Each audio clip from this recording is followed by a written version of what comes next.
Val's visitor's visa reinstated.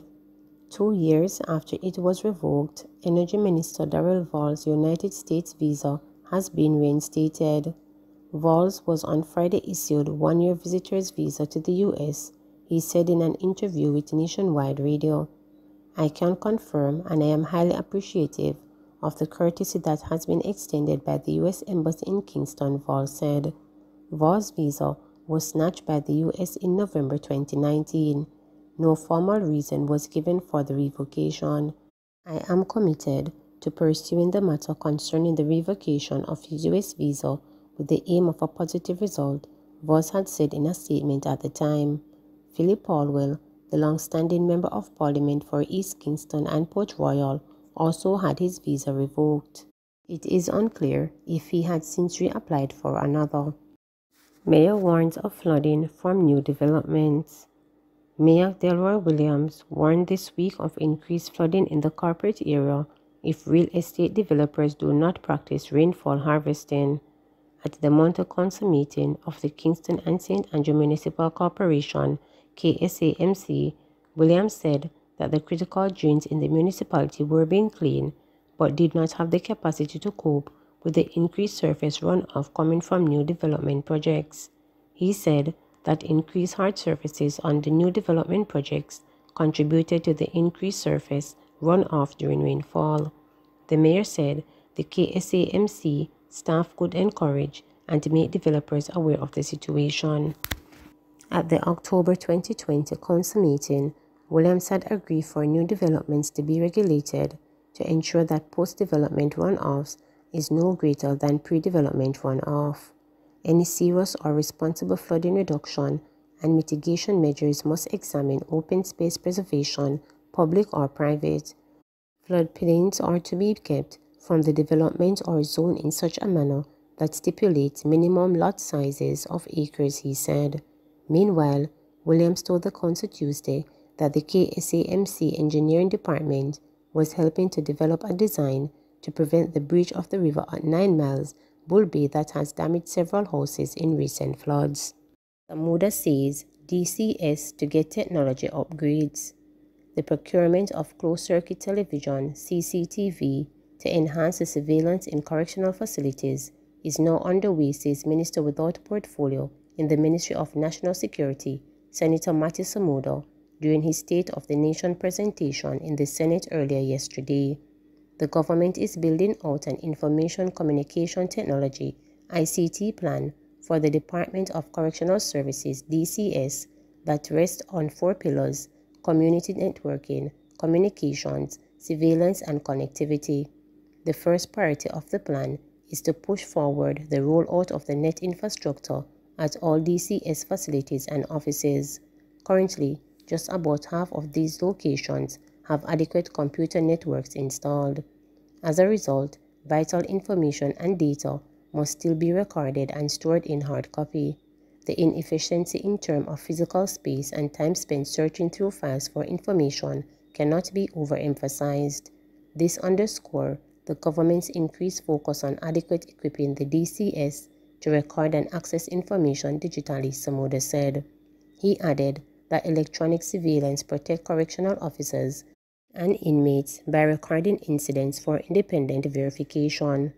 The Minister's Security Strengthening Project, which is funded through the Inter-American Development Bank (IDB), has committed funding for the procurement and installation of the cameras.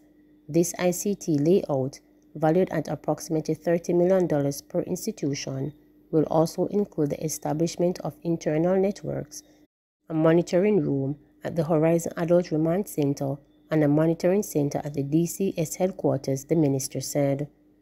It added that the plans are underway to implement an institute-wide electronic correctional management system within the DCS.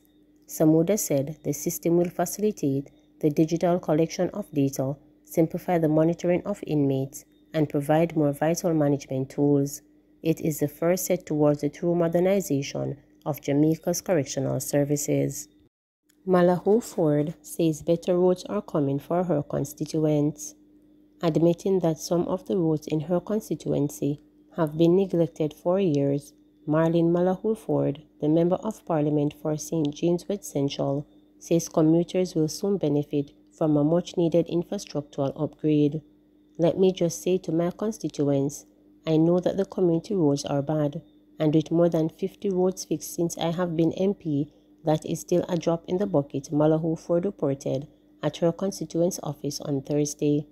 Malahou-Ford said the Fairfield Main Road in Irwin is at the top of her list for the next upgrade. The roads in Irwin have been neglected, no doubt. In fact, only Tuesday, I followed up with Minister without portfolio of the Ministry of Economic Growth and Job Creation, Everard Warmington, and the National Works Agency, NWA, and I am just awaiting the report as to when the work will start, the two-term MP added. I continue to say to the government, of which I am a part, that the real needs of the people will have to align with the decisions that we take, and everywhere there are cries for better community roads. We didn't get to that place overnight, and I implore you that the government is taking steps and has gone a long way, but it is still a drop in the bucket in fixing the roads, added Malahou-Ford. Earlier this week, in the neighboring St. James East Central, commuters staged a two-day protest over the bad roads on which they have to travel. These protesters included taxi operators, used large tree limbs and old motor vehicles to block main thoroughfares, which connects Montego Bay to the southern parts of the parish. Malahou-Ford pointed out that just last year, the sections of this roadway passing through her constituency benefited from a $74 million improvement project by the NWA. I must confess that I am as frustrated as the commuters who travel on these roads. The Tucker Main Road that leads to Estuary and beyond, a small section of it is left to be fixed, as 95% of that road in that constituency was done, she said. The part of the road is on the East Central side, and you would have known that the major part of West Central was done over a period of time. I know the MP for St. James East Central, Edmund Bartlett, has asked for an update, and I have also asked for one from the NWA. It has been promised to me later in this week, said Malahou-Ford. I have indicated in the Tucker Irwin Community Group on my side that I have requested an update and will provide them with the information as soon as I get it, she continued. Adam Stewart takes 2021 Pacesetter Award as Travel Sector Trailblazer. Taking up where his late dad left off, Adam Stewart, Executive Chairman of Sanders Resort International, last week received the prestigious 2021 Pacesetter Award from the Travel Allies Society, TAS, at its annual Young Leaders in Travel Council. Travel Allies Society presents this distinguished award each year to young trailblazers who prioritize integrity and dedication to the people they lead and serve, while guiding others to do the same, TAS founding member Jennifer said in a news release. On the island where he was raised, facing an audience of like-minded young leaders and passionate travel professionals, Stewart reflected on his own experience becoming a leader, as well as that of his late father, SRI founder George Bush Stewart, who sparked and inspired greatness in the tourism sector throughout his lifetime, the release said. It quoted Stewart, who is also executive chairman of the Jamaica Observer, as saying, "Thank you for this opportunity to remember and share with you today those whose shoulders I stood upon on my way to becoming a leader, and to consider the lessons in leadership my own journey has taught me and will continue to teach me." Before rising to his current leadership position, Stewart served as SRI Deputy Chairman for over a decade, contributing to the rapid advancement of the hotel chain, now the Caribbean's only super brand. The release said he oversaw a period of great expansion, including the now 3 Beaches Resort in Jamaica and the Turk and Caicos Islands, a forthcoming soon in St. Vincent and the Grenadines, as well as 15 Sanders resorts in Antigua, St. Lucia, the Bahamas, Barbados, and Grenada, with a 16th announced to open in Crocus in April 2022.